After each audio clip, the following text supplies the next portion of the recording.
Gracias a todas las personas que están escribiendo y me encanta leerlos. Créanme que en este podcast no solo hablaremos acerca del autismo, sino sobre muchos temas más. Y tomando en cuenta el comentario de Frank, donde me pregunta cómo supero el diagnóstico, cómo estoy cuando me dicen que mi hijo está dentro del espectro, en este capítulo se los cuento.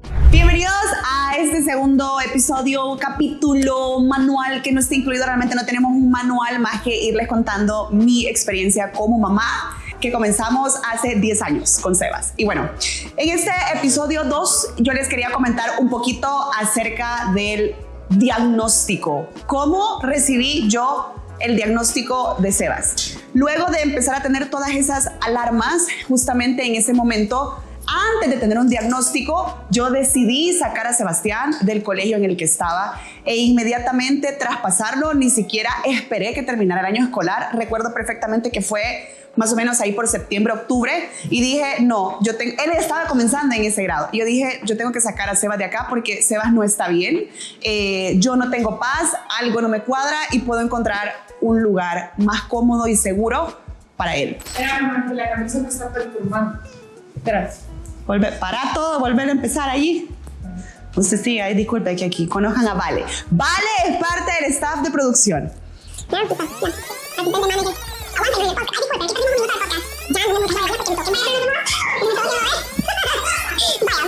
En un episodio más les voy a contar acerca de el colegio perfecto, pero en ese momento no tenía paz. Hago el trámite, lo paso al otro colegio. Sebastián estaba muy molesto. Recuerdo que cuando llegamos a hacer los exámenes de admisión lloraba, gritaba, estaba un poco renuente a responder las preguntas, pero al final lo logramos.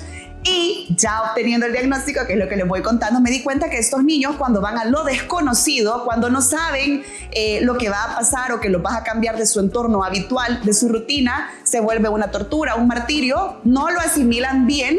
Y por eso Sebastián tuvo esa crisis en el momento de la evaluación en su nuevo colegio. Pero gracias a Dios, el colegio supo realizarle las evaluaciones. El niño lo logró, las completamos, las cumplimos y nos dijeron, lo vamos a admitir. Y entramos a segundo grado. Y era que él tuviera que adecuarse. Se imaginan, había estado en un colegio donde hablaba otro idioma, nada que ver con el inglés, y ahora era, vamos a pasar el bilingüe al 100%, vea. Entonces, entramos en esta fase y de repente seguían ciertas cositas que me decían en el colegio, miren, necesitamos que Sebastián participe más en grupo, en las actividades que tenemos, hay que mejorar la escritura del niño. De repente Sebastián comenzaba a escribir como en la mitad del cuaderno y decíamos, bueno, quizás necesita lentes, a lo mejor algo no mira bien. Bueno, todos en mi familia usamos lentes, pero todavía no terminábamos como de decir, no, aquí pasa algo más. De repente, en eso mi mamá es psicóloga y dijo, mira, yo creo que a Sebas sería bueno, a raíz de toda la experiencia que ha tenido, que lo vea una psicóloga. Creo que este le puede ayudar a su expresión, a que pueda transmitir sus emociones, porque no nos dice cómo se siente. Y aquí es donde llevamos a Sebas, donde una psicóloga, que a la fecha es la psicóloga de Sebas, la queremos muchísimo, a la licenciada Suazo, ¿verdad? Y bueno, mi mamá, que es psicóloga también, tiene amplios años en este mundo, no tienen idea la sabiduría de ella, cómo me ayuda en cada decisión a lo largo de mi vida. Y cuando ya ella se sienta y le hace la evaluación a Sebas, recuerdo que estábamos en el carro con mi esposo y me dijo como, bueno, Majo, ya tengo la evaluación, cuando ustedes tienen chance. Y yo, aquella ansiedad y necesidad era como, yo ahorita puedo, ¿usted puede? Y fue como, sí, hagamos la reunión. Hicimos en ese momento, pues todo era virtual por lo mismo que veníamos saliendo de pandemia. Y platicamos mucho, y ahí fue donde nos dijo, Majo, tenés un niño que es parte del espectro. Y fue como, ok. Me acuerdo que Emer no hallaba qué hacer. Mi mamá estaba como seria porque la invitamos en esa sesión. Ella ya había platicado con Raquel por lo mismo de ser colegas y estar trabajando en el área. Y era como un balde de agua fría, pero al mismo tiempo de esos baldes de agua fría que quieres recibir cuando estás con mucho calor, ¿sí? Hay muchos papás cuando les das el diagnóstico de que su hijo forma parte del espectro, que les cae como bombazo, es una negación, no lo puedo creer que esto me pase a mí. Ey, me habré comido un un pescado que estaba malo, unos camarones arruinados, y hizo algo en mi genética que hizo que el niño me saliera así. Esto es una enfermedad, porque Dios me castiga de esta manera, y empieza un montón de culpabilidad. Pero aquí es donde yo les digo, primero, aprendí, el autismo no es una enfermedad.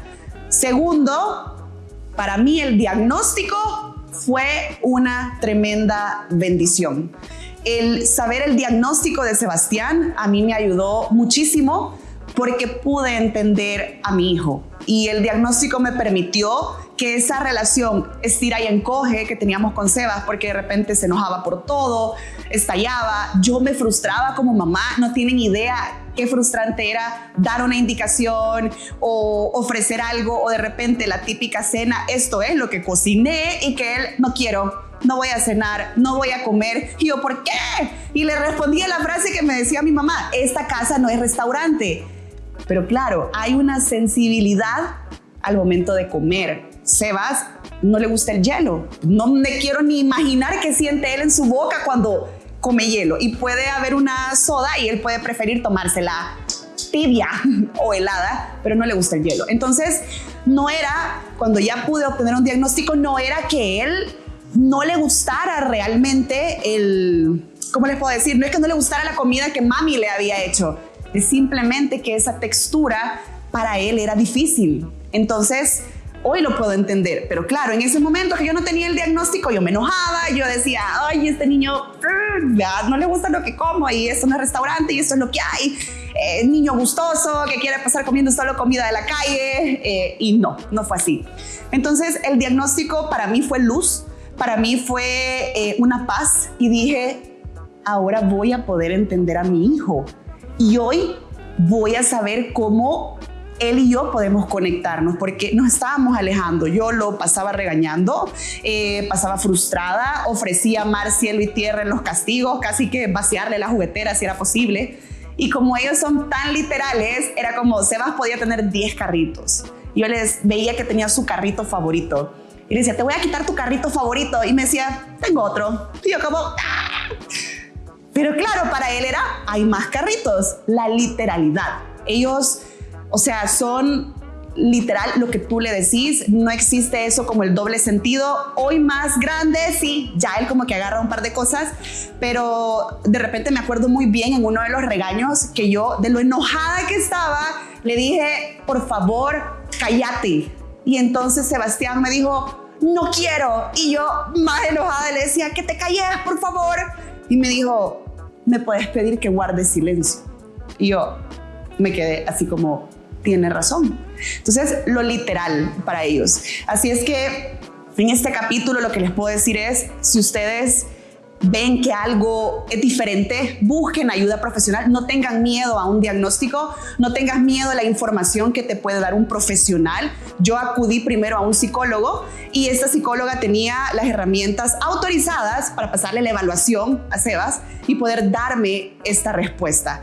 Y para mí fue luz, para mí fue paz, porque dije, voy a poder entender a mi hijo y voy a poder construir las herramientas que Sebas necesita para poder estar en esta sociedad, no solo en el país, sino en el mundo. Y yo voy a poder tener las herramientas como mamá para poder disfrutarlo a él como mi hijo. Y algo súper importante fue por qué decidí buscar ayuda, por qué decidí tener una respuesta y cómo el diagnóstico me dio paz. Porque al final de todo, mamá no es eterna y yo no siempre voy a estar para Sebas. Y cuando yo no esté, él tiene que poder disfrutar la vida, conocerse, conocer su diagnóstico y saber cómo lo va a manejar. ¿Qué puedo hacer yo por él ahorita? Darle las herramientas necesarias emocionales para que él lo pueda hacer cuando mamá no esté. Nos vemos en un tercer capítulo. Te voy a contar ahí de la vida escolar, cómo fue eso cuando ya tenés el diagnóstico y acoplarte en el cole en el próximo episodio, porque estos manuales no estaban incluidos.